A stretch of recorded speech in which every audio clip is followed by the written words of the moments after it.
Good morning, everyone, and welcome to the second day of ENMCI 2021. And I'd like to say that today is a very special day because today marks literally the 6th anniversary of the NMCI conference. So 6 years ago to this day, we were watching Meg John Barker's and Ana Cristina Santos' presentation, but actually Maria Pallotta-Chiarolli was also there in that first edition in Lisbon in 2015. So it's awesome to have all of these people with us again. Elizabeth Sheff, who's also going to be presenting today through Maria Pallotta-Chiarolli, wasn't there, unfortunately, but she's been obviously a huge reference in the study of consensual non-monogamies worldwide. And we also have, coming from Brazil, Duína Porto, who's also going to be presenting today. Is going to be one of our keynote speakers, some global south epistemologies here and approaches, enriching our discussions and our conversations. I hope you have all a wonderful, amazing time. We're going to do around 25 minutes for each presentation, which will then allow us hopefully over half an hour just for discussion, debates, etc. You will be able to put any questions that you might want to ask your participants, using the Q&A function, not the chat function. And if you want to, you can even place your questions in Portuguese or in Spanish, let's say. We have Christian Klesse with us. Maybe he'd like to translate from German if someone needs to type out a question in German. And I'll also be doing some interpreting to and for Duína if the need arises in terms of Portuguese to English and the other way around. So yeah, I'm going to shut up now and I'm going to hand over the stage to the people that are actually here for you to talk. And go ahead, Maria. We're all eager to listen to you. Well, thank you. I'm just going to share my screen. There it is. Is that coming up, I think? Yep. And live.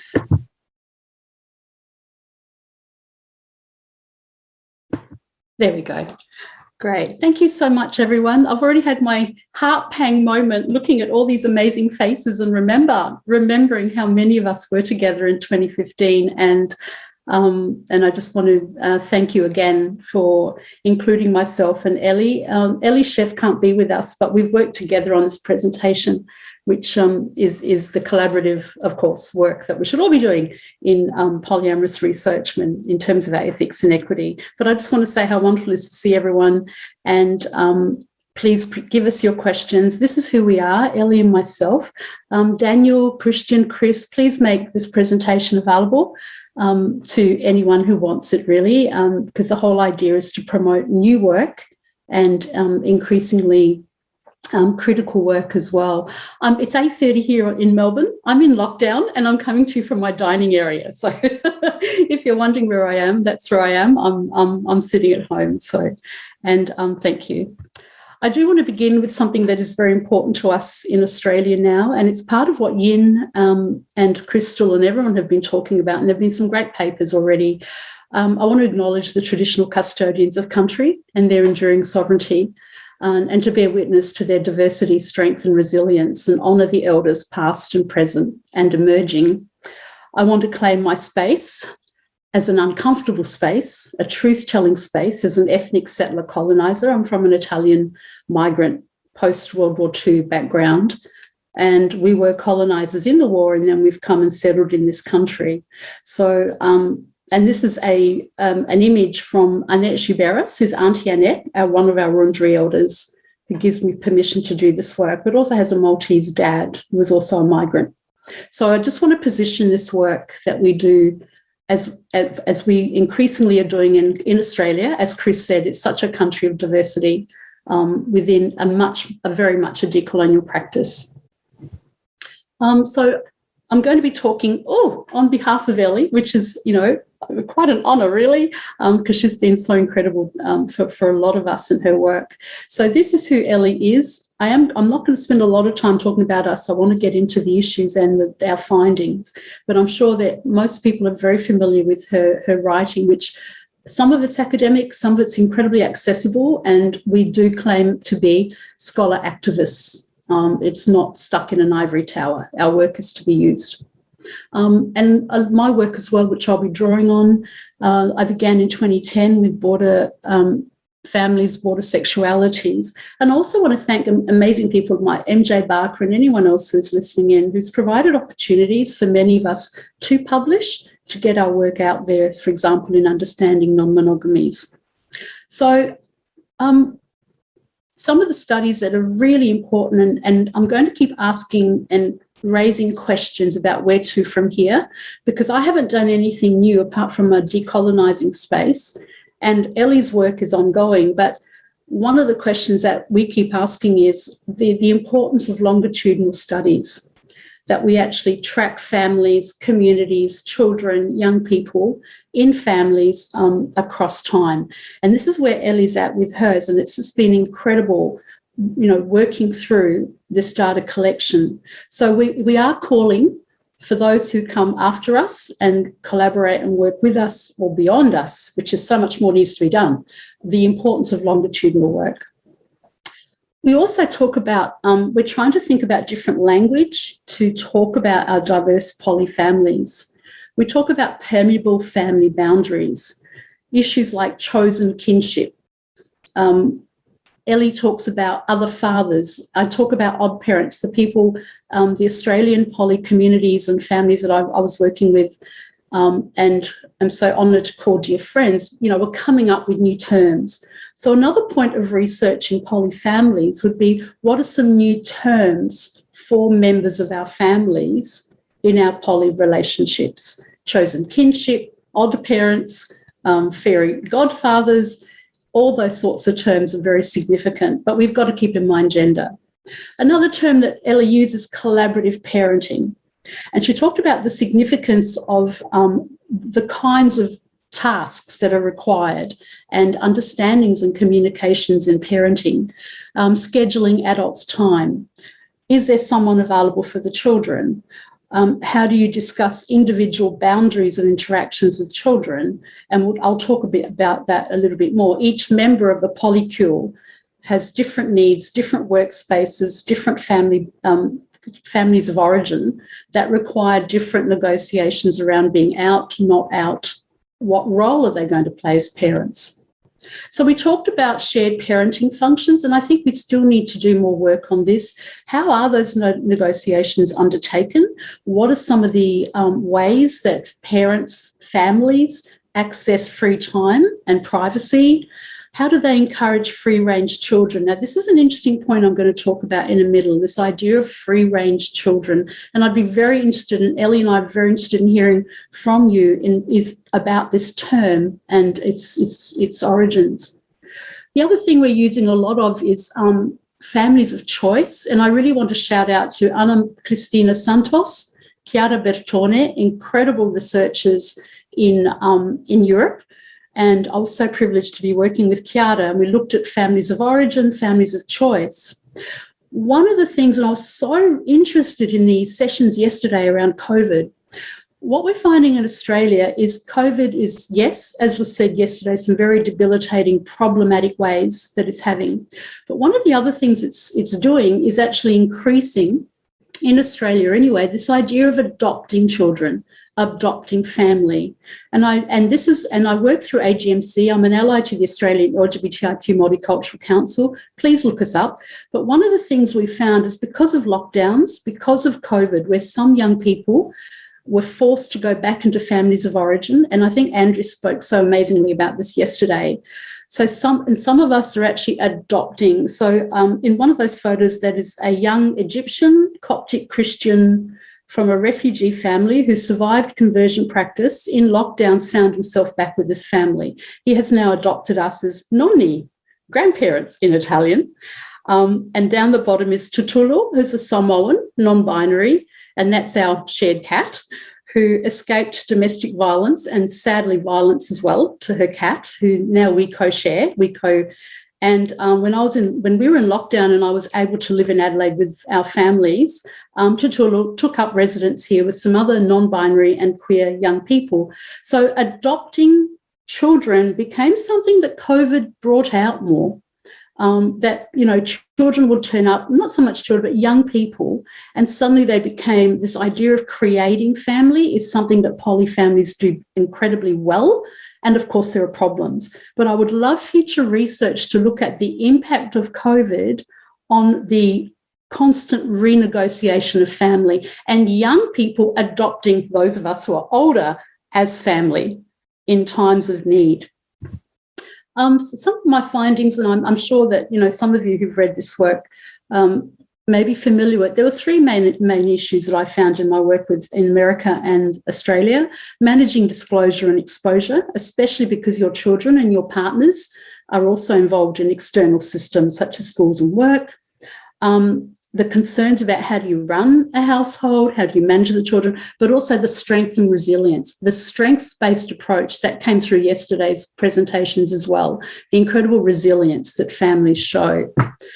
There were four issues that I want to address, and definitely we need, Ellie and I believe, and I'm sure many of you do, we need more scholar activism in these fields. I feel like I haven't done enough. I don't know if I can do more, but definitely it needs to be taken up by new voices, emerging and strong voices.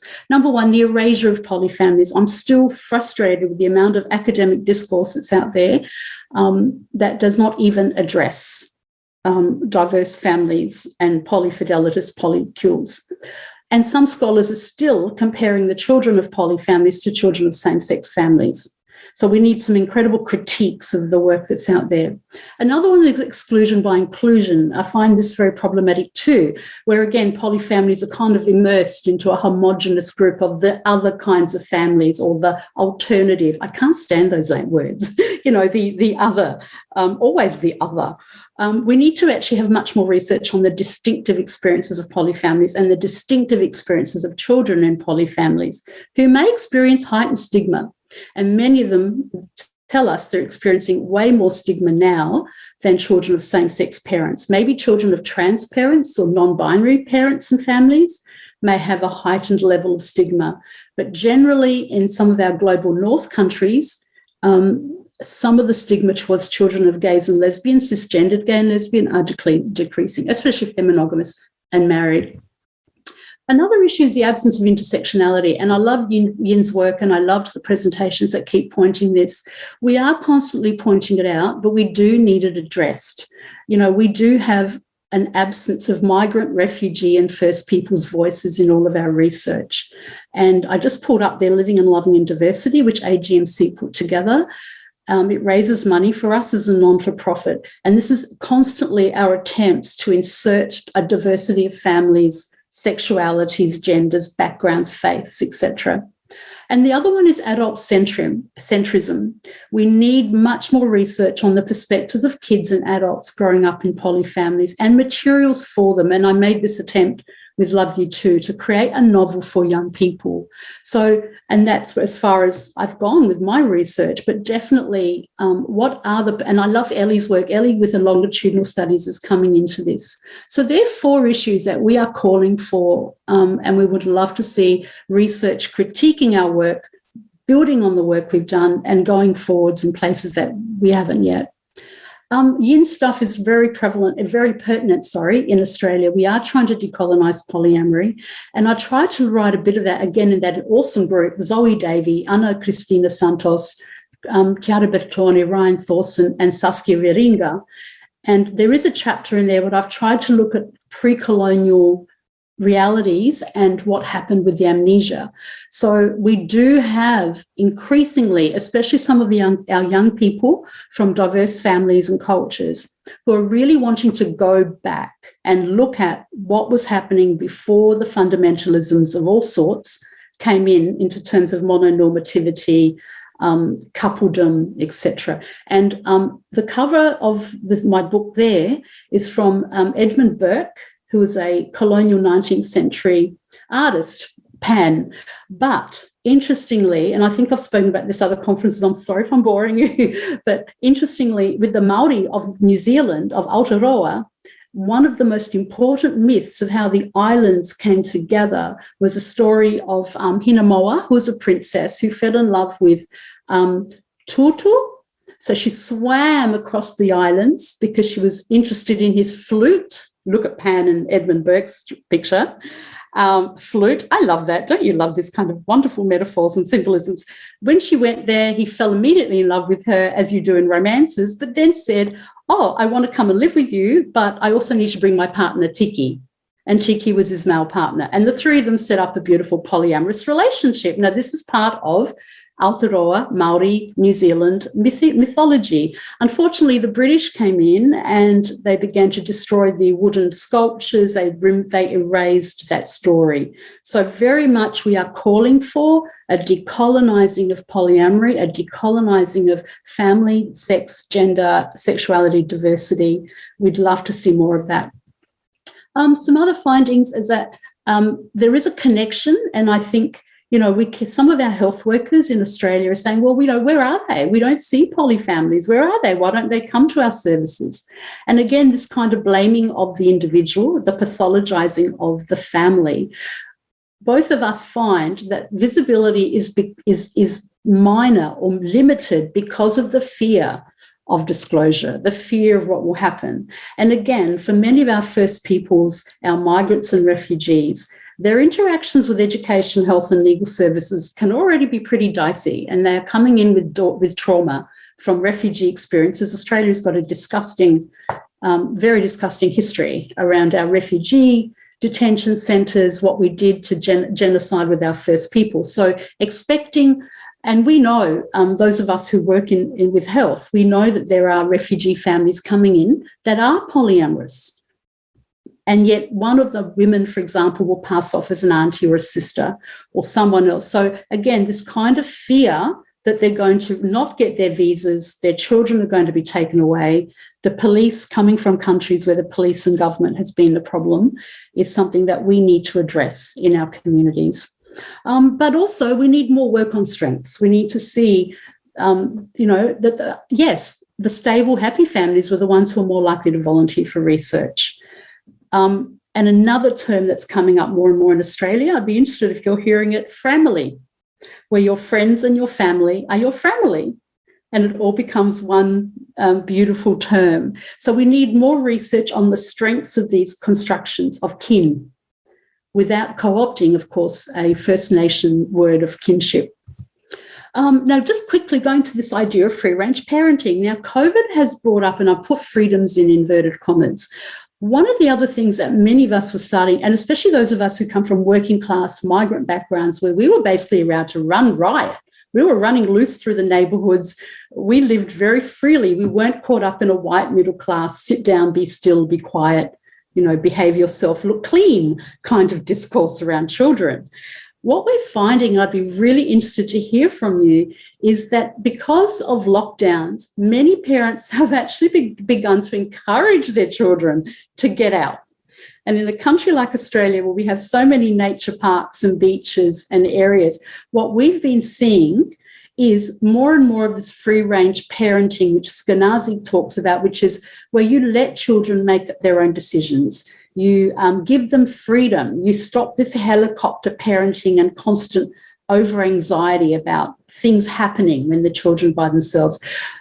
Poly parents are encouraging free-range children, and that's something that's coming in our research. But I'm wondering whether COVID has increased this or whether COVID has shut this down. What kinds of, because we're seeing it in our neighbourhoods, we're seeing children out and about in ways that we haven't seen for a long time, and I'm speaking about a predominant Australian middle class area. So that's something I'd love to know, what kinds of ways of raising children in poly families and in traditional or migrant and refugee families, working class families, are suddenly starting to come together, and is hopefully will be a new way of parenting children again around freedom.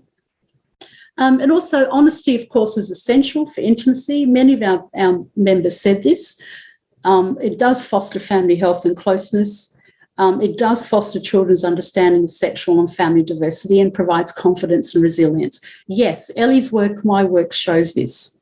We would love to see more research to verify this. And unfortunately for governments and health services, they need the stats, the numbers. So if we could do more of that, that would be wonderful. However, we do know that there are still concerns. Number one, telling the children means that the children have to negotiate their own levels of outness. So this is one of the key responsibilities and accountabilities. So this is calling for systemic approaches. We need our systems to make it okay, to visibly say it's okay. And there is legislation and resources, policies that encourage children to feel comfortable in coming out about their families. So rather than, again, doing the blame the individual family, why they're not, and why they're putting their children through this, we need to take a systemic approach. When to tell the children is coming from a range of factors, and I've got them there, for example, culture, faith, refugee experiences again. I've already spoken about that. Intergenerational trauma. As I said, it's very difficult for your children, especially if they're from people of colour, communities of colour, and First Peoples, to come forward and say, yeah, well, I'm living with 3 aunties and 2 uncles, and, you know, yeah, they're all my cousins and family, but I don't know about the blood kin. That doesn't matter. To do that actually is a danger of putting themselves in the position of fronting some very difficult white systems. And I just put up to there next to it in one of my favourite colours, purple, in the way a lot of First Peoples, a lot of children see their family or family, parents, siblings, clan, totem, skin group, moiety, community. So for some of our, and also in our refugee communities through our health services, we are seeing, and in our queer faith and multicultural communities, we're seeing this broader circularity, this beautiful rippling of what family is. But how is that going to be something that children can talk about very carefully? Because who they belong to is about clan, moiety, skin group, and totem.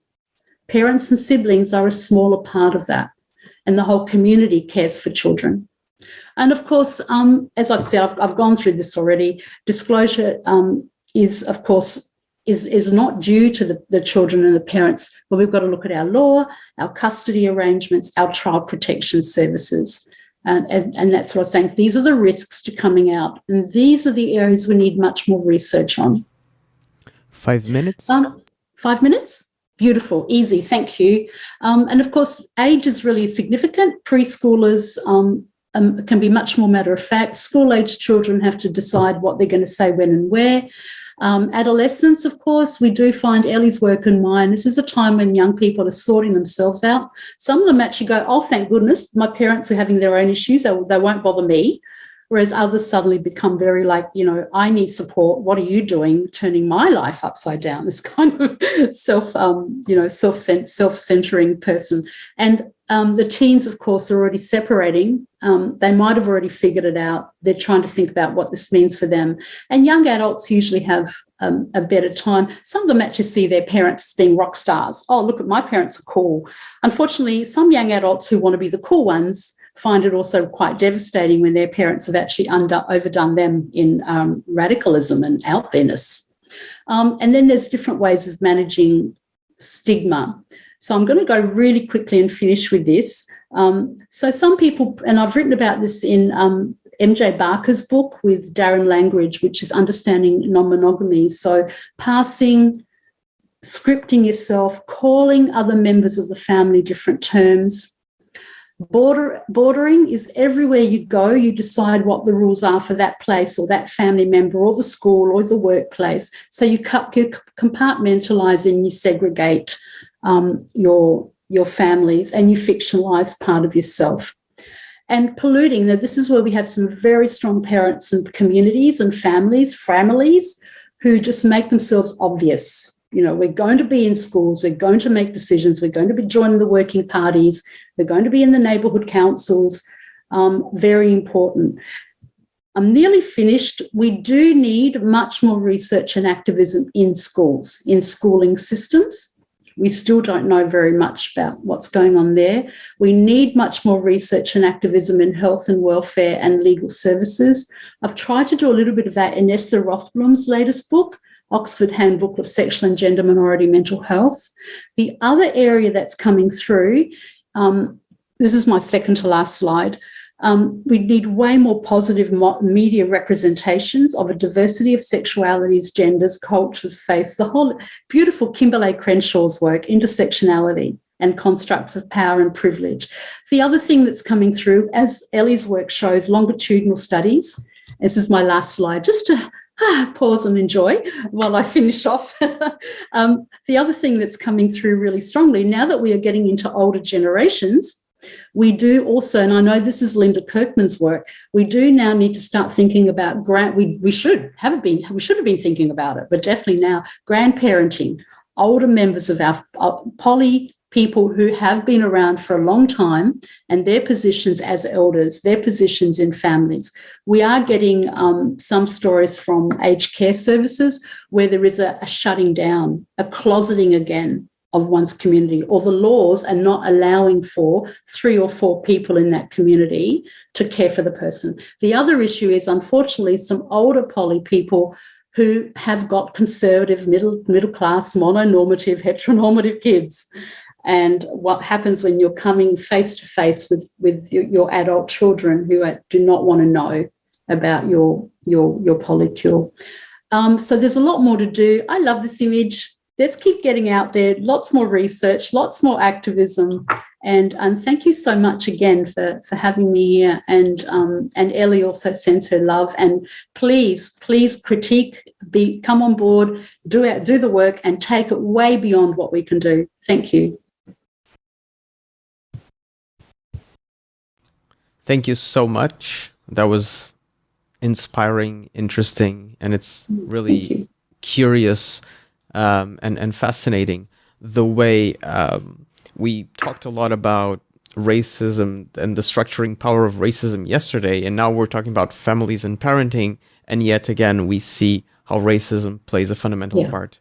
Let's hand it over then to Duína, and then we'll take all the questions and answers at the end. So Duína, please be our guest.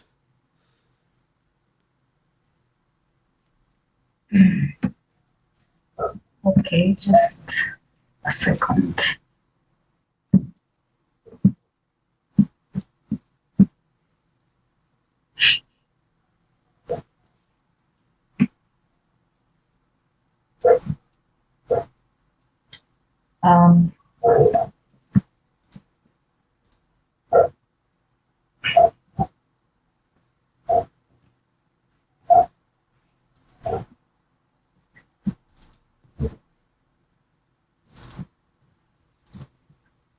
Can you see my screen?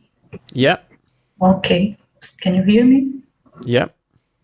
Okay.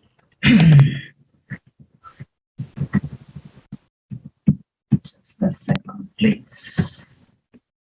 Okay.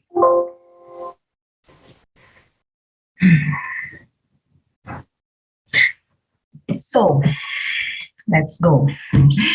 Good morning, everyone. My name is Duína Porto, and I am a law professor in Brazil at the Federal University of Paraíba. And I research on the theme of non-monogamies, specifically on polyamory as a consensual multi-conjugality and family structure. As a professor of family law and research applied to law, I seek to teach through more humanized and realistic perspectives and less legalistic, dogmatic, and positivist ones, encouraging my students to reflect on the relational diversities and that exist in the real world and often invisible to the legal world. Law is and will always be insufficient to cover all the nuances of the realities around us. So we need to constantly dialogue with other areas of knowledge, with other perspectives, experience, and expectations. This is one of the reasons, I believe, for me to be taking part in this multidisciplinary conference. Before going into the actual topic of my lecture, I would like to thank the conference organizers, Daniel and Christine Campbell and Christian Class, for the invitation to be here. I would like also to greet Sheff, she's not here, but and Maria Pallotta-Chiarolli, who share with me this panel on parenting paradigms, and tell them that it's an honor for me to be with you at the same table. Both of you, as well as Daniel Cardoso and Christian Class, were very important in the construction of my doctoral thesis. I focus on their ideas to support the arguments of my research on the possibility of legal recognition of polyamory as a consensual multiconjugality and family structure in the Brazilian system. In 2015, when I attended the first NMCI conference in Lisbon as a listener, I did not imagine that 6 years later, I would be on this side of the stage, that is, as a speaker, sharing this experience with experts like you, and seeking to bring my brief contribution to the debates proposed at this event. So, shall we? Well, my contribution to this panel will be on multiple parenting and multiple conjugalities, transformations and challenges. My approach, therefore, is about the multiplicity of affective bonds in the Brazilian socio-juridical perspective, so that we can reflect together on the possibilities, contradictions, and consequences of parental and multiconjugal relationships that escapes the binary and monogamous structures that predominate, especially legally, in Western societies. In Brazil, from my point of view, we live in a paradoxical situation. On the one hand, there is a growing acceptance of the multiplicity of parental links, multi-parenting or multi-parentality, and on the other hand, there is still a strong resistance to the recognition of conjugal multiplicities, that is, of polyamorous multiconjugalities. In general, the discourse of multiplicity or diversity applies in different ways depending on which aspect we are dealing with. Diversity of identities, relationships, emotional bonds, parenting, family arrangements, among others. In the contemporary world in which we live, the search for respect for freedoms and diversity is increasing. Demands for social acceptance and legal recognition of families diverging from binary parenting and the conventional Western monogamous pattern fit into this context in this panel. It's interesting to note that in Brazil, issues about multiple parenting and polyamory seem to have attracted the attention of society and researchers, especially from the ones in the courts and administrative bodies, and not from organized movements or social activism in this sense. For this reason, there is much talk about the importance of judicial activism in Brazilian courts, which play a crucial role both in protecting the resulting rights and in promoting visibility and a broader debate on these issues. I will not dwell on judicial activism as the time of this lecture does not allow me, but in a nutshell, judicial activism can be understood as a more proactive attitude of the judiciary in interpreting and applying the rules to the concrete cases that they are responsible for judging, mainly due to the inertia of the legislative and executive powers in the elaboration of laws that protect the rights of minorities and the pursuit of public policies aimed at the most vulnerable people. However, judicial activism needs to be viewed with caution, since on the one hand, it ensures fundamental rights more efficiently and promotes access to justice for minorities who cannot be heard or represented by the legislative or executive. But on the other hand, it may represent an invasion of spheres of competence of the other two powers outlined by Montesquieu, and a judicial politicization that can become harmful. I'm going to make a small retrospective of events that produced reflex and transformations in affective and family relationships in Brazil. In 1988, the first democratic constitution was promulgated after the leading years of the civil-military dictatorship.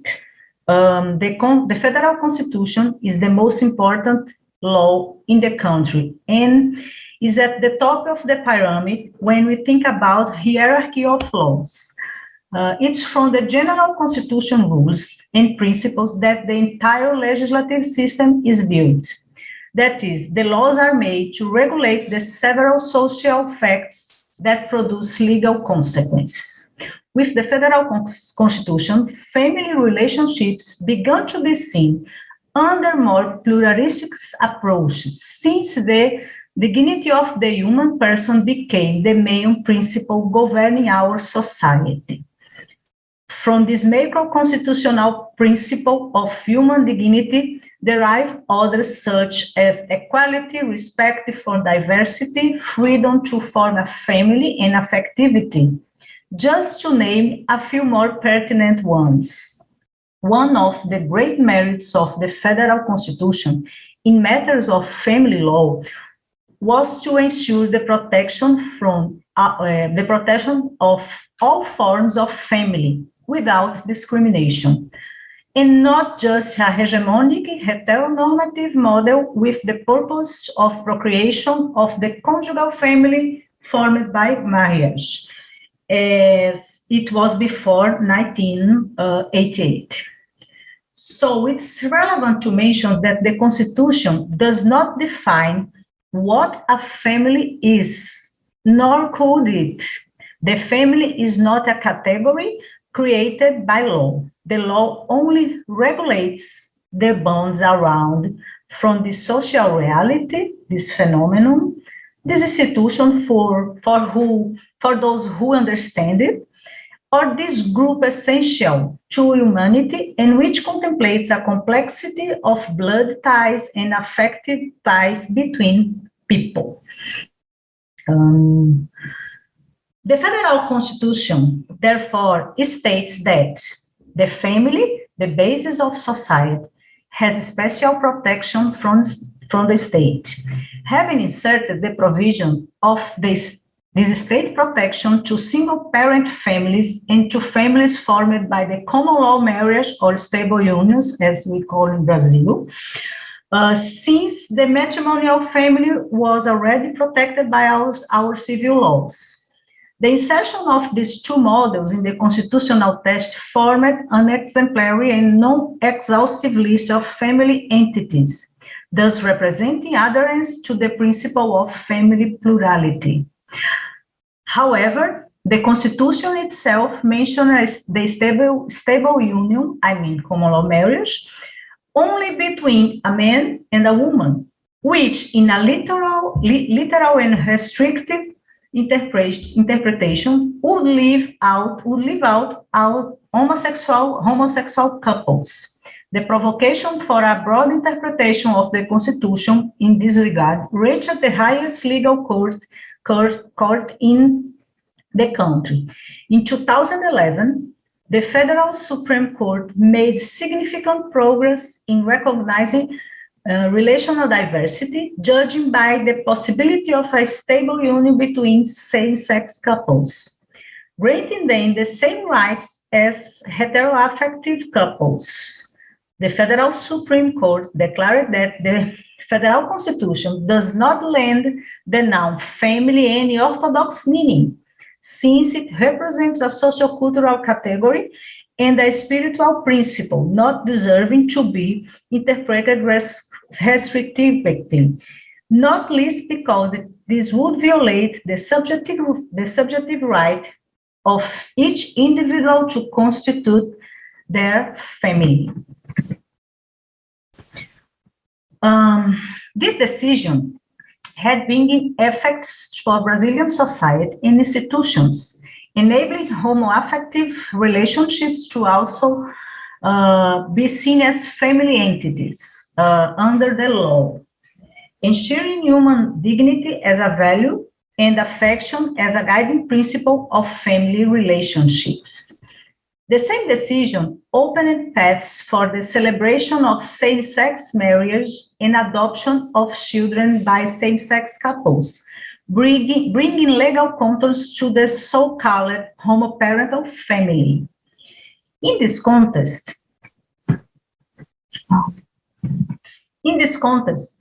of legitimizing relational diversity, we arrived at the legitimation of parental diversity. In 2016, the Federal Supreme Court took another important step in sealing the multiplicity of parental bonds by judging a case that authorized the concomitant recognition of biological and socioaffective paternity, extensive by analogy to biological and socioaffective maternity. Thus, a precedent was created for the inclusion in birth records of more than two fathers or mothers, making what we call multi-parenting or multi-parenthood, okay, to emerge in the Brazilian socio-juridical scenario. With multi-parenting, there is no longer a prevalence of biological paternity or maternity over affective paternity-maternity, or vice versa. They can coexist peacefully in our system.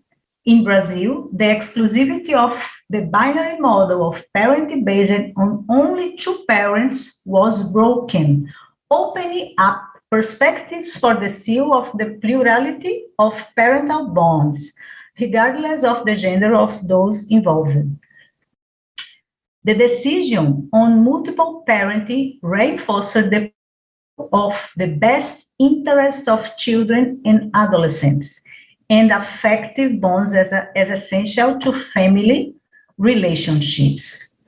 It's possible to find in the country's registry offices birth records of people with dual maternity and one paternity, double paternity and one maternity, and triple maternity, for example. The most common cases of registration of multi-parenthood are between stepmothers and stepfathers and their stepchildren, or even of parenting resulting from medically assisted reproductions.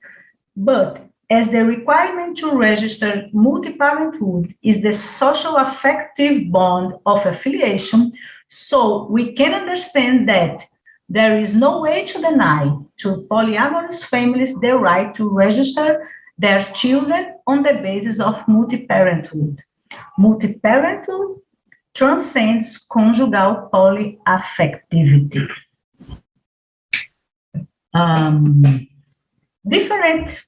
Differently from multi-parenting, whose social acceptance in Brazil was supported by legal legitimacy, polyamorous multi-conjugalities have not yet had the same fate.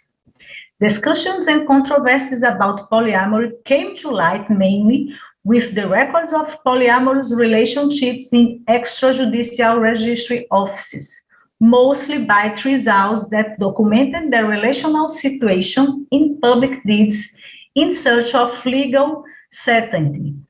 Notaries or extrajudicial offices are administrative bodies that provide service designed to ensure publicity, authenticity, security, and effectiveness to legal acts, such as the registration of births, deaths, marriages, stable unions, divorces, etc. The activities of the notaries are the responsibility of legal professionals, who in Brazil we call notaries and registry officers. They have public faith and verify the validity of these acts before third parties. These explanations are necessary for you to understand the trajectory of polyamory in my country, which began to made official in 2012 in the notary offices, revealing the conversion of these affective relationships into legal discourses, almost as a contractualization of these affections. However, this officialization has been banned since 2018, which I will explain later. Here you can already see the different treatments for situations of multiple parenting and polyamory. Although both deal with the multiplicity of relational bonds, the recognition of polyamory bumps into the great obstacle that is monogamy, or rather, the state imposition of monogamy, which we can call mononormativity. In other words, by legalizing multiple parenting, Brazilian law recognizes the multiplicity of family ties when it comes to filiation, but it still resists the recognition of multiple family ties when it comes to conjugality. In fact, in 2012, the search for the legal recognition of polyamory in Brazil began at the administrative offices, being the first deed of a polyamorous union draw up in a seat in the countryside of São Paulo for a trisal of 2 women and a man who, claiming to live together for more than 3 years in the same house, they wanted to ensure family rights among themselves. The document was called a public deed of polyaffective union.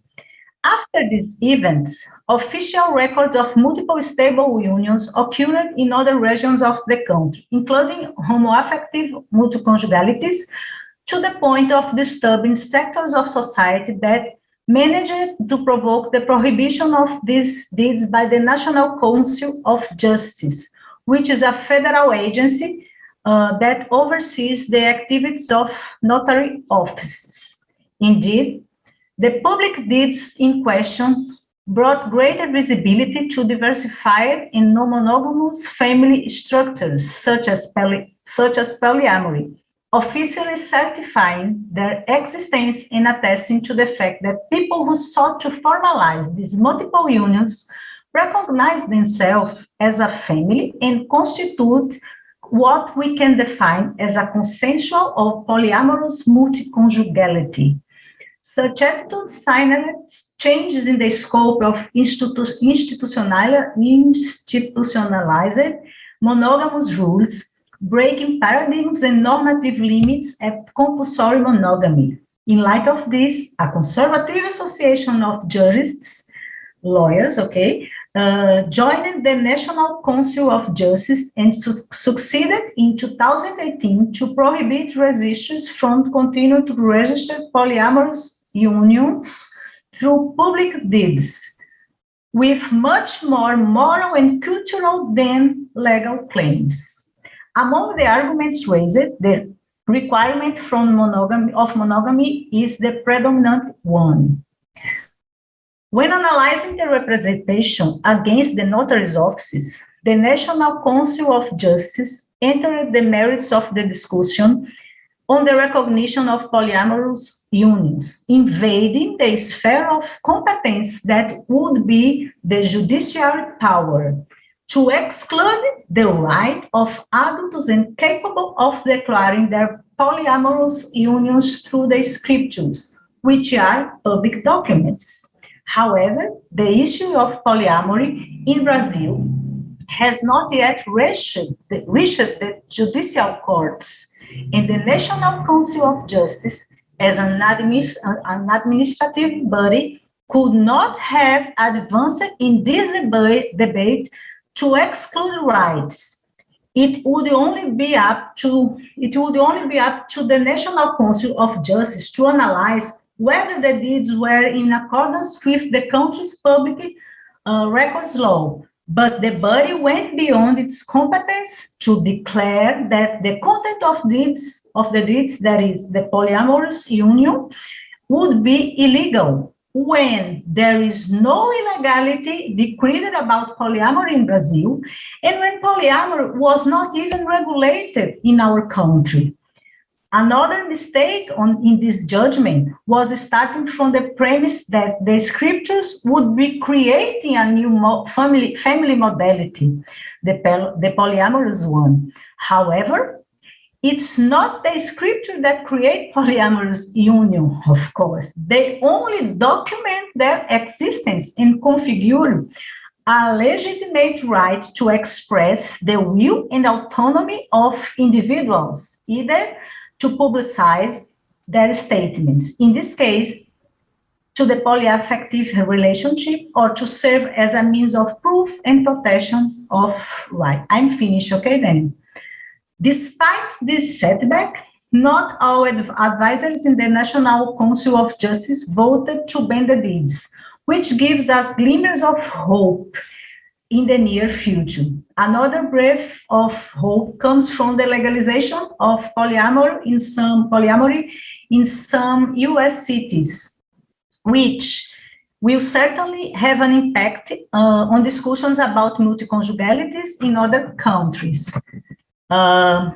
Furthermore, in the case of Brazil, the issue has not yet reached our courts, as I said, and it's up to the judiciary branch to have the last word. Although our current context is not very encouraging, especially since we are under an ultra-right government adept as conservative agendas and which encourages prejudice and discrimination, our constitution is strong and family law has always been taking great steps. The fact that polyamorous unions have been placed under a cloak of legal invisibility will not make them disappear from social reality.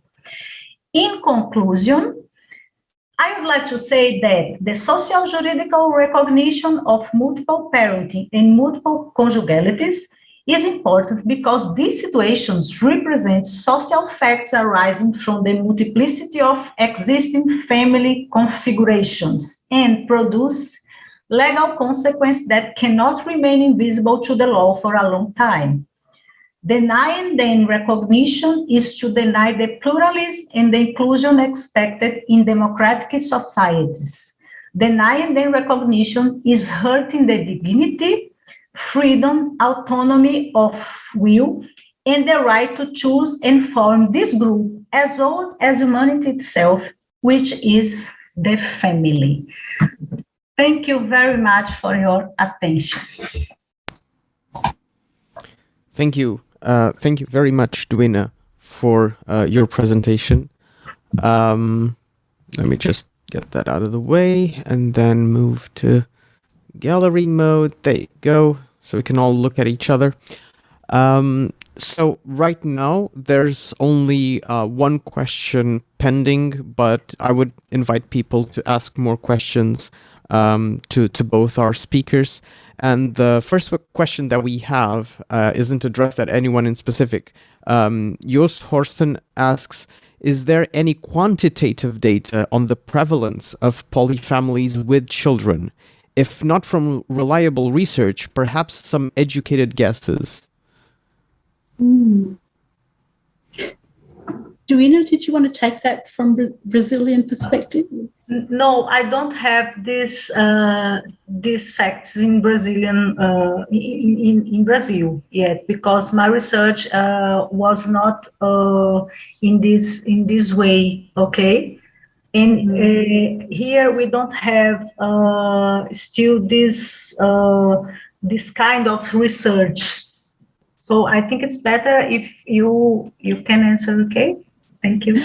Yeah, very similar. I think with Ellie's work, there was a kind of estimation, but even that, we're just not sure. And this is why we need some statistical data. If anyone's listening in from the audience, please come in with any information that you have, any ideas. In Australia, we are struggling just to get gender diversity into our census every 4 years. And we're starting to get an understanding of de facto relationships. But there is still the assumption, like you were saying, Duína, with your work, that they're going to be couples, they're going to be monogamous officially monogamous couples. So I'm so sorry. We need that data. Yeah. Something else that I found interesting is the way different countries end up moving differently in terms of how they operate with this type of judicial activism. So in the United States, you can see legislation being pushed forward at the more local level. In Brazil, for instance, it's more to do with just getting the civil notaries to actually notarize it, and then it goes to court and gets challenged in court. And I was sort of wondering whether the context in which these things happen, so the juridical context in which these things happen, makes it so that it's particularly harder or easier for certain countries to implement more diversity-embracing changes in their legislation.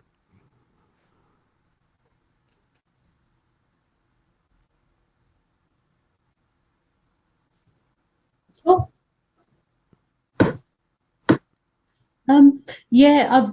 I totally agree. Like, when you study issues internationally, I'm just in awe. I was listening to Duína and going, wow, like that hasn't happened in Australia. That is probably not going to happen in Australia. Like and again, for me, it goes back to systemic change. We need lobbying. We need, unfortunately, individuals, like you said, Duína, to come forward and have to present their families. But in situations where there's almost a deliberate making and a deliberate insurance that families do not feel safe doing that poly people won't do that, it excuses, it actually gives permission to our judicial systems and all our systems not to address the issues. So we're caught in that kind of weird, what Ellie and I call that visibility disclosure cycle. If you can't disclose, you won't be visible. If you're not visible, the laws, health services won't change. Daniel, can I speak in Portuguese and you maybe translate me? Please? Yeah. Because it's easy. Just break up your sentences every now and then so I can come in and translate. Okay. Otherwise, I won't be able to memorize everything you say at once. Okay. Well, no Brasil, é interessante porque um dos argumentos para a proibição das escrituras foi que essas estruturas familiares poliafetivas não tinham ainda uma visibilidade social. So it's interesting in Brazil because one of the arguments to push back against these polyaffective unions was that polyamory didn't have enough social visibility to warrant the legalization of these structures.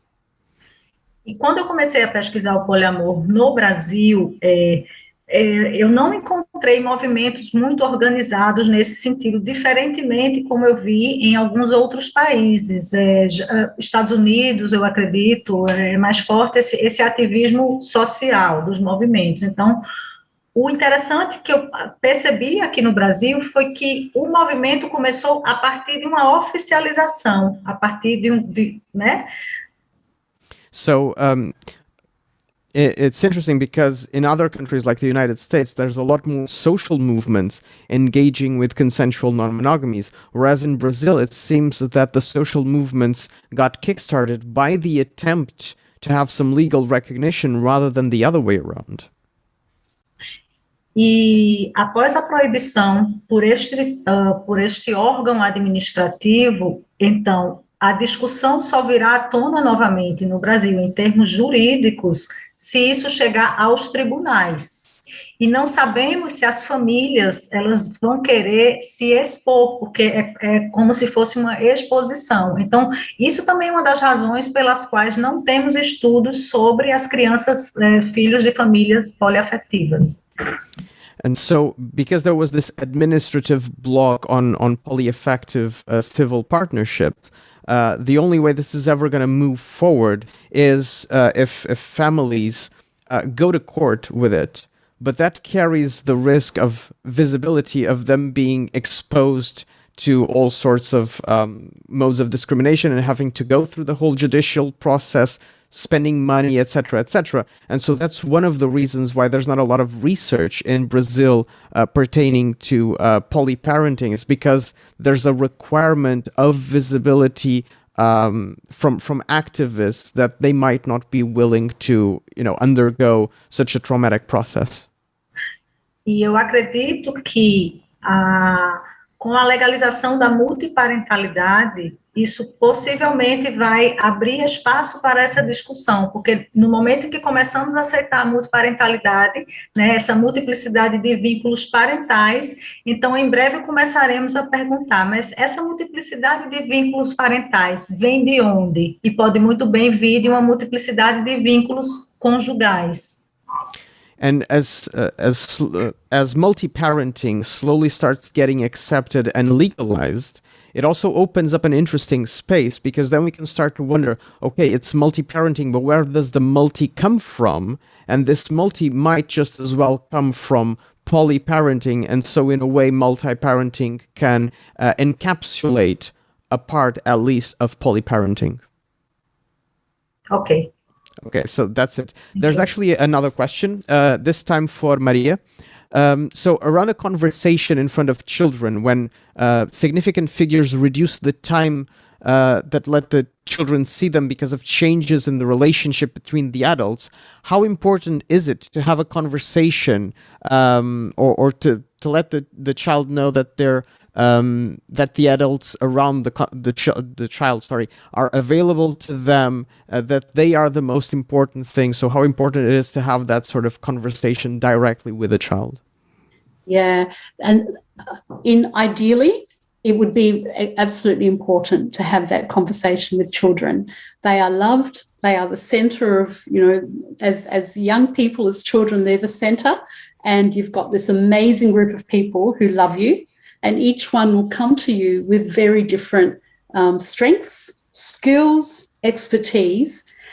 And it's also, and I'm thinking of what Duína was saying, it's about, multi-parenting. Maybe more and more we've got blended families. We've got lots of adults who are caring for children. In a way, all we're asking for polyfamilies is to include the distinctiveness of polyfamilies within, as you were saying, Duína, that, the multi-parenting.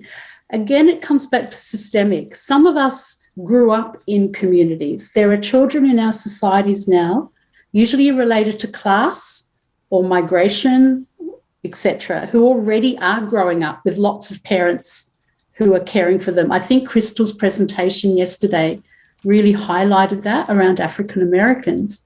So again, it's about trying to shift that norm that says the norm is middle, two parents, etc. The norm, if we actually look at it officially and unofficially in many of our countries, it's always been community. It is community.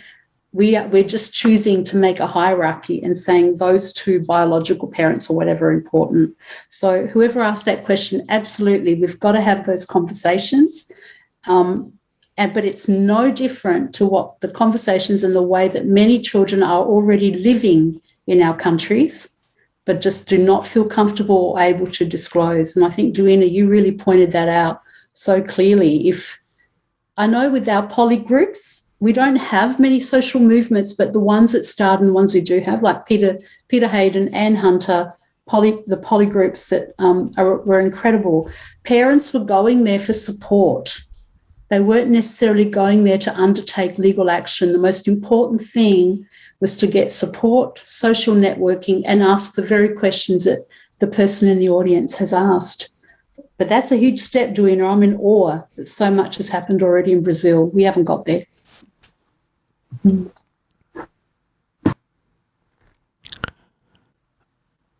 We have another question. Maria, have you tried to engage in any comparative transnational research on polyamorous families? I feel like we could use this multinational perspective. Regarding Maria's request for info on prevalence, I also don't have any quantitative data, but my perception from my research on Israel is that the common polyparenting model is raising children in couple-centered polyamorous families, usually tending towards hierarchy, and there are very few multi-parenting models. Most of the multi-parenting models that I have been finding involve gay and lesbian couples co-parenting. Yeah. Yeah. What a dream. I would love to. I would love to be part of an international, global decolonizing team of researchers and activists who would actually do this, this comparative work. That would be absolutely incredible. All, some of us are struggling within our own countries, our countries that are countries of colonization. We're already struggling to do that, as soon as, for example, when I work with, say, for example, if I'm working with a health service and I try to say, well, there's a man who's come in from Sudan or wherever, he has more than one wife, but he's too scared to say so. Immediately that's shut down as misogyny, patriarchy, it's violent. Now, yes, those situations occur. Let's not put any community on a pedestal. Those situations absolutely occur. But what it means is that our systems are using those examples to shut down other ways that families have engaged. So some of us are trying to do transnational work in our own countries. And anything we can do is great. If we could go internationally with the Global South, count me in. I'll do my bit. I don't know, Duína, if you want to add something to that, especially to the Global South part of it.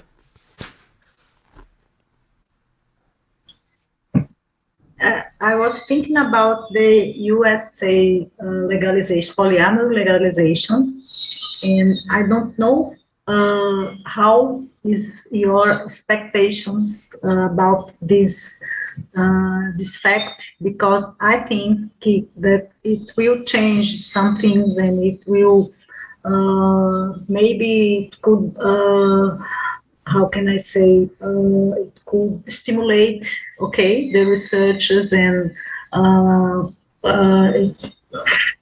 in a global way. But I would like to hear you about this, because maybe my perspective is different than your perspectives, and so it's a curiosity.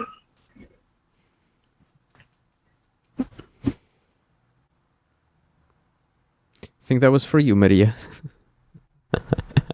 I'm like, sorry, Duína, I was lost in what you're saying, thinking, yes, how do we bring it? I tell you, I mean, that would be something that we need to work, again, in decolonizing research practice. We would need to bring to the table all our different ways of doing research, all our different legislations, our different communities, and come up with not necessarily the same homogenous model of getting information. We'd have to be very careful about each country. Each researcher would have very clear understandings of what's happening in their own country. But then, is there something, even with this group, we've got this amazing, non-monogamies of contemporary intimacies organization here.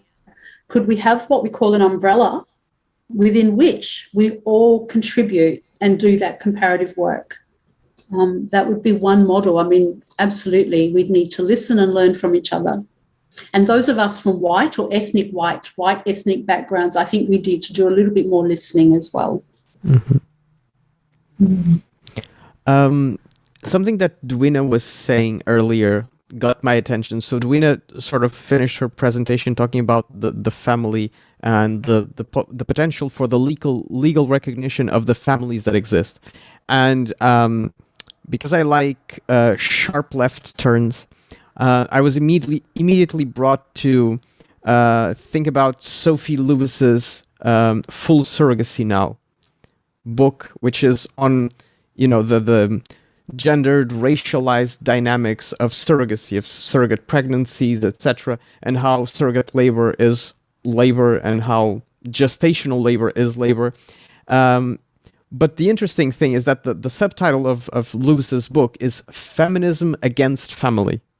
Not feminism for family, but feminist against family, in the sense of, breaking down the structure of the family as something that is biological, genetical, gestational, etc., etc. And so I was wondering, how do you see the intersections between, for instance, gestational rights for same-gender families interacting then with polyparenting and polyfamilies? Because there's been a few isolated incidents in the UK, in Canada, and a few other places where the court actually comes in and assigns parenting to 3 people at the same time for a newborn because of these gestational issues that arise around surrogate pregnancies with same-gender couples, etc., etc. So I was wondering if you could speak to the intersection of these two things that are usually treated very far apart from one another, but actually, I think might, intersect interestingly.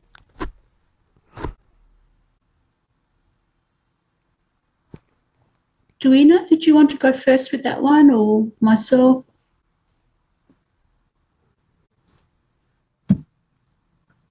I can talk. Daniel, you want to know about... I will speak in português, ok? Yeah. Você quer saber sobre essas interações entre famílias, diferentes famílias, é isso? É a questão da gestação, das chamadas barrigas de aluguer em português e da gestação, e de como a legislação à volta da gestação e das barrigas de aluguer, que funciona para casais de pessoas do mesmo género, depois na verdade envolve sempre uma situação de 3 pessoas e às vezes mais envolvidas, e como é que estas coisas se podem unir e quebrar um pouco a lógica da família como uma unidade biológica e orgânica. Ok. No Brasil, nós não temos mais a concepção de família como uma unidade biológica. Okay, so in Brazil, the idea of a family as a biological unit doesn't really exist. Desde 88, com a Constituição, a família passou a ser vista muito mais pelos elos afetivos. So, ever since the constitutional revision of 1988, family is defined through the emotional and affective bonds and not through biological relationships. Isso foi uma mudança muito grande, porque antes disso nós já tínhamos a separação, por exemplo, entre filhos legítimos e não legítimos. Os filhos biológicos e oriundos do casamento eram legítimos. Aqueles que não eram oriundos do casamento eram ilegítimos. E os adotados, havia um certo estigma. So this was a very big change, because before that we had legitimate children and illegitimate children, and so legitimate children were the ones that were born inside of a marriage structure, and illegitimate children were the ones born outside of that structure, and they had differing rights, and obviously with illegitimate children not being considered at the same level of legitimate children, and adopted children also not being fully considered as legitimate children under the law. Então, com a igualdade de todos os filhos perante a lei, certo? Houve essa mudança significativa, e com a multiparentalidade, então, por exemplo, barrigas de aluguel, certo? Pessoas que fazem esse tipo de contrato, pode haver o registro, certo? De 3 pais, 2 mães, como eu mencionei. E isso vai ser visto como uma família, quer dizer, no registro de nascimento dessa criança, ele vai ter, exemplo, 2 pais e uma mãe, então ele vai ter 6 avós. E isso vai refletir em direito a alimentos, sucessão, herança, né? Todo esse arcabouço de direitos que advém das relações familiares. Okay, so in the surrogacy system in Brazil, the child actually gets notarized as having, for instance, 3 parents. So let's say 2 men and 1 woman, and the child gets all of their legal rights in terms of inheritance, alimony, etc., from all 3 equally. So the child has 3 sets of grandparents, not just 2, and so on and so forth. And all of this is considered to be a family unit of sorts under this idea of multi-parenting. And this is already how things happen in Brazil nowadays. Wow. We don't have, I don't know enough about legislation, but just what you've said, Duína, we are very far away from that, especially in relation in Australia, and from what I hear of some other places. The thing about feminism is which feminism? Because I don't know, like in Australia, we are having concerns that some of our feminists, those of us who define ourselves as feminists are now facing some feminists who want to exclude trans and gender diverse women, communities, non-binary. So again, I think we've got to be careful about which feminism, who speaks for who, and what are issues of representation. Ultimately, I think if we had legislation, and Duína, I don't have your expertise, but I think, if we had a range, a diversity of laws for a diversity of families or kin, that within which diverse communities could put themselves in, then it would be fantastic. Some of those communities are already there. So with some of the Somali young people I'm working with here in Melbourne, there are already young people I know that legally are not recognised, but in the community it's known that the person who is being called mother is actually an auntie that the child escaped with to Australia. The biological mother is somewhere else. I'm not going to give too many details, but we've got examples where already these unofficial families are here. And often the children themselves don't even know, and sometimes find out much later that the person they're calling mother and the person they're calling auntie who lives in another country, actually their roles are reversed. So it's already there. It's happening. But we don't have legislation to support the young people and the families.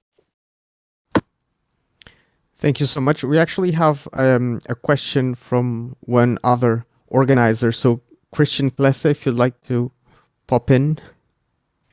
Yeah, hello. Thank you so much for two, wonderful papers. I would, in a way, like to take up the question of, let's say, informal or kind of everyday ways of building kinship and family and parenting structures and questions of the law. So I find it really interesting when Duína was talking about that being out of step of recognizing multi-parenting and recognizing polyamory or consensual non-monogamy. So in most legal systems, recognizing multiple relationships, would usually involve, naming a few people who kind of then as legal subjects would qualify for particular status, in the context of relationship. Regulating families, parenting, very often works in a very similar way. So there's a deeply ingrained understanding that actually it is maybe important that there's a legally named subject which has particular rights and responsibility towards a child. So Maria, when you were talking about, let's say, kind of, you hated the term alternative, but let's say, different forms of parenting, for example, in indigenous communities, First Peoples communities, or also you referred back to Crystal's talk, in parenting in US American Black cultures, there's this kind of, I've just wondered whether these kind of more communal practices of parenting, parenting within a kind of a tribal structure or community structure, whether these not profoundly clash with, basic assumptions within most Western, frameworks of the law. Or Western-derived frameworks in the law in settler colonial contexts. Christian, I love that question. I really do, because it really says, hang on, we are talking about legislation, we are talking about rights, rights for everyone, for any kind of community, kin, family, but maybe that's the problem. Should rights only be attached to law? If we have a community and a society where everyone has access to resources to support of children, if we have that model, then people shouldn't have to come and name themselves or put their names on a piece of paper in some Western documented, so it comes, again, it's a systemic, isn't it? And I really love your question. It's a real challenge that we need to think about. and I've got to actually thank you, because I've got to think about that with some of the Somali communities I work with, and I'm going to go and ask that, would they want to be named? Would they want to get the legal naming, or do they want the rights? They want the access to resources. Thank you.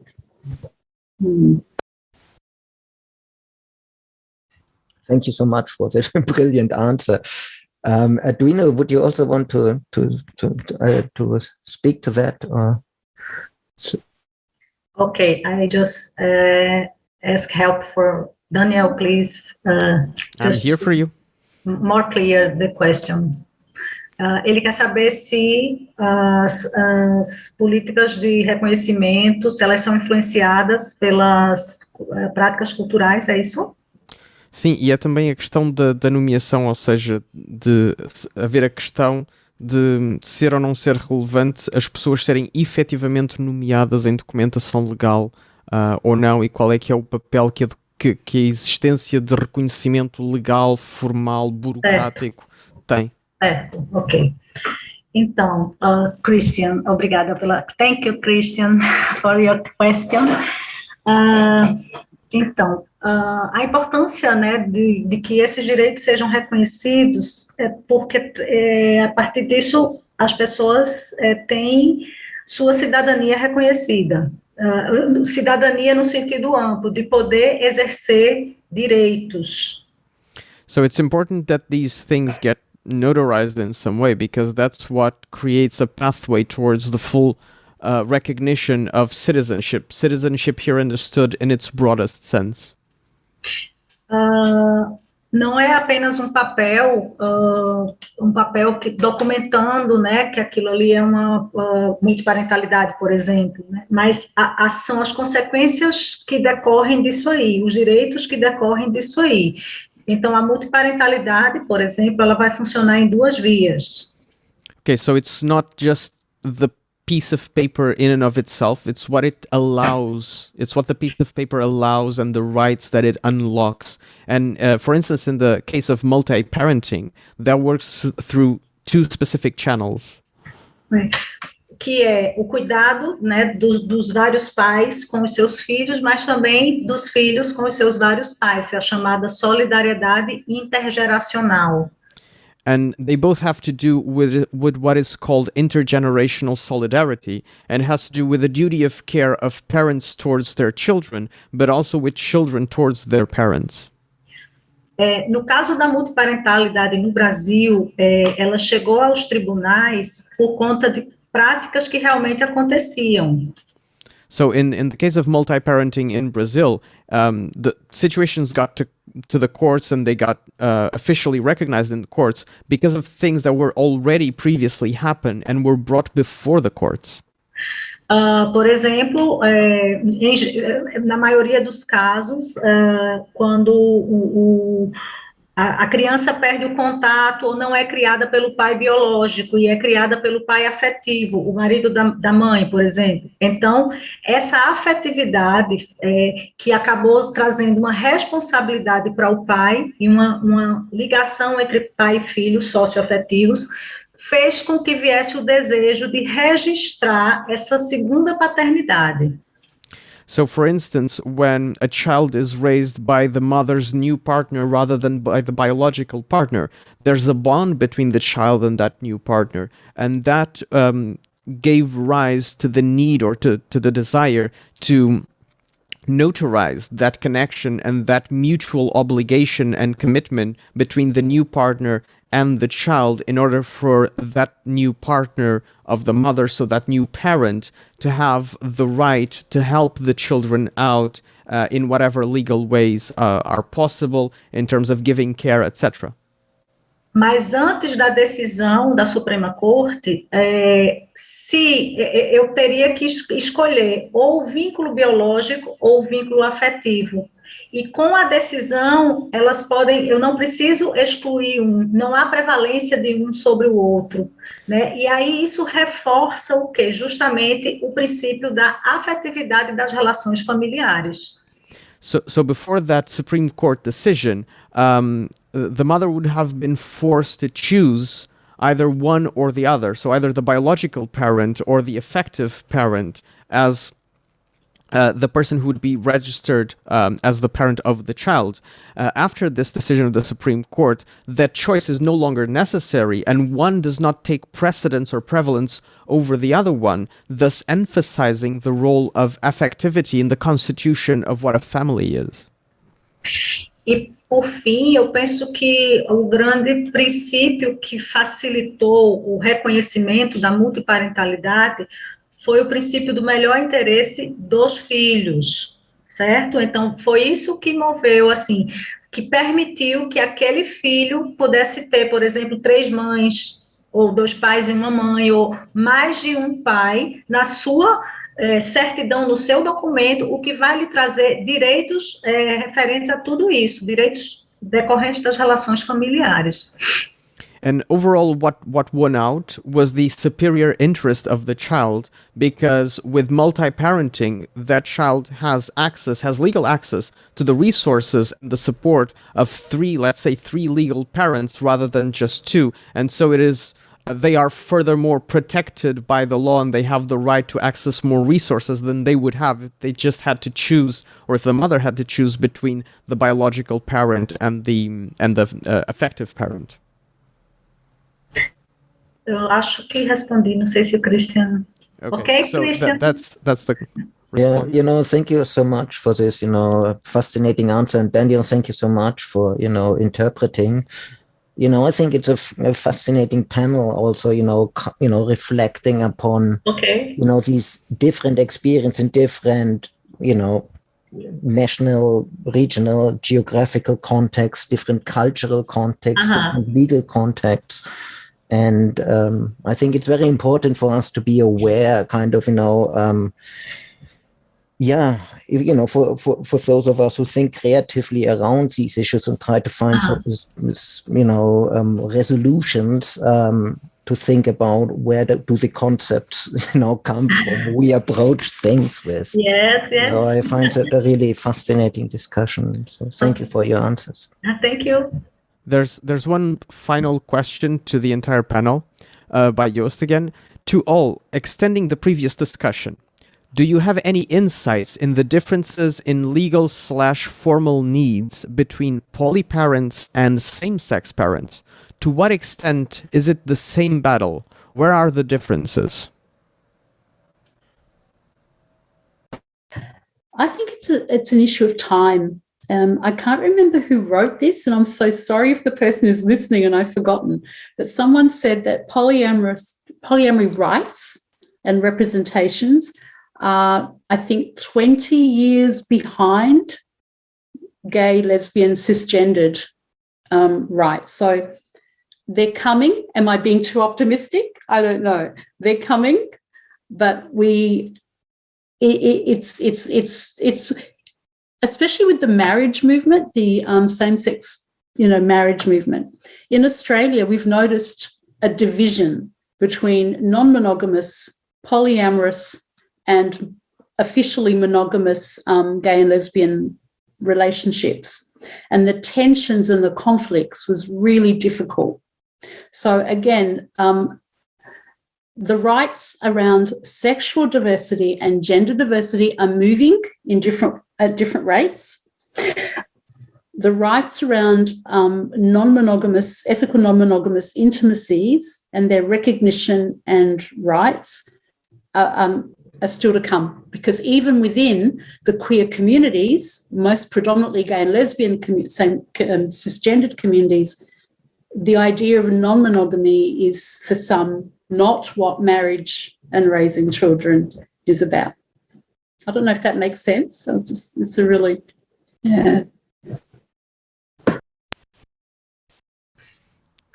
Daniel, a pergunta é sobre se há diferença de tratamento entre as famílias. Não exatamente. A pergunta é se há a diferença nas necessidades legais entre famílias de pessoas do mesmo género e famílias poliamorosas no que toca a questões de parentalidade.